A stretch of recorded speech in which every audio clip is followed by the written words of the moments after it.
Hello বন্ধুরা, কেমন আছেন সবাই? আশা করি সবাই ভালো আছে। বন্ধু,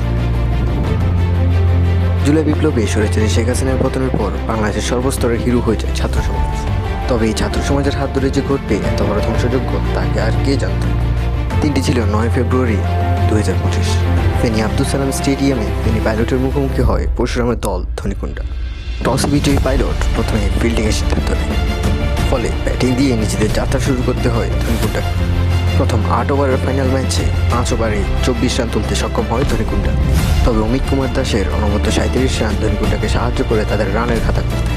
8 ওভার শেষে দলীয় সংগ্রহ 59 হওয়ায় 60 রানের টার্গেট নিয়ে মাঠে নামে পাইলট। প্রথম ওভারেই অনবদ্য ব্যাটিংয়ে বিজয়ের সুগ্রাণ পেতে থাকে পাইলট। তবে নাসিম আরাফের একের পর এক ডট বল সেই স্বপ্ন ভেঙে গুড়িয়ে দেয় মাটির মধ্যে। বিজয়ের লক্ষ্যে এগিয়ে যায় ধনীকুণ্ডা। সম্পূর্ণ 6 বলে পাইলটের প্রয়োজন ছিল মাত্র 5টি রান। খেলা আগুন ছড়ানো মুহূর্ত তখনই আসে যখন 1 বলে প্রয়োজন ছিল মাত্র 2টি রান। ব্যর্থ হয়েছিল পাইলট, জিতে গেছে ধনীকুণ্ডা। বিজয়ের উল্লাসে ঢাক বেঁধে মাঠে নামে ধনীকুণ্ডার সমর্থক।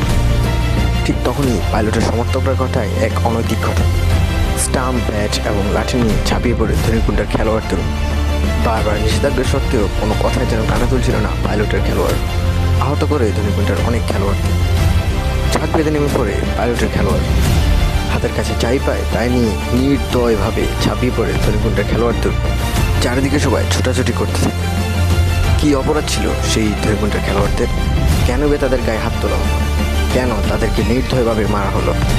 তারা কি জিতে গিয়েছিল? এটাই কি তাদের দোষ ছিল?